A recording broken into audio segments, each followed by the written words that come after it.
So I'm seeing a lot of people have their own take on this whole, Katt Williams, Kevin Hart beef, and at the same time that everybody's talking about that and mentioning, the whole dress, whole situation where black men, pretty much men in general, have to wear a dress or whatever to level up. Look, here's a couple things with that. Everybody's bringing up Dave Chappelle, how Dave Chappelle's touched on it. As if he didn't wear a dress in his entire fucking filmography. Bruh, go watch, Mel Brooks' Men in Tights. Okay? I love Dave Chappelle. He's a great comedian. If not the best, one of the best, right, to ever do it. But that motherfucker wore a dress in that film. Okay? And I think it was Ari Spears who said it once, where it is possible that maybe there is nothing more funny than a man in a dress or a black man in a dress. Maybe there isn't anything funnier than that.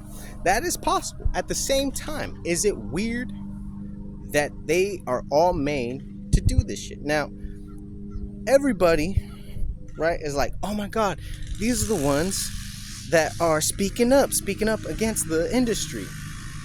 Wouldn't you think that if they're all part of the club and some of them are getting in trouble, that they would want you to think that they're not all part of it, that they all don't just be like, oh, well, I guess it's your turn next for humiliation, right?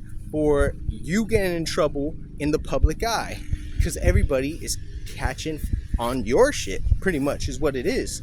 So it's like the luck of a draw almost. Everybody that you see that is a major contender is going to be a part of the same thing. So as much as I love Dave Chappelle, as much as I love Katt Williams, they're just as complicit. And it's just like how Katt Williams said. The one thing that people that have sold their souls for fame and fortune, the one thing that they all got in common, they all pretend like it never happened. So keep that in mind, because they're telling you in movies and TV and stand-up specials and now in podcasts, they're openly telling you, and still being able to hide in plain sight, because most of us don't see it, don't want to believe it, don't want to believe that the people that have entertained us, gave us smiles, gave us laughter, have been horrible human beings.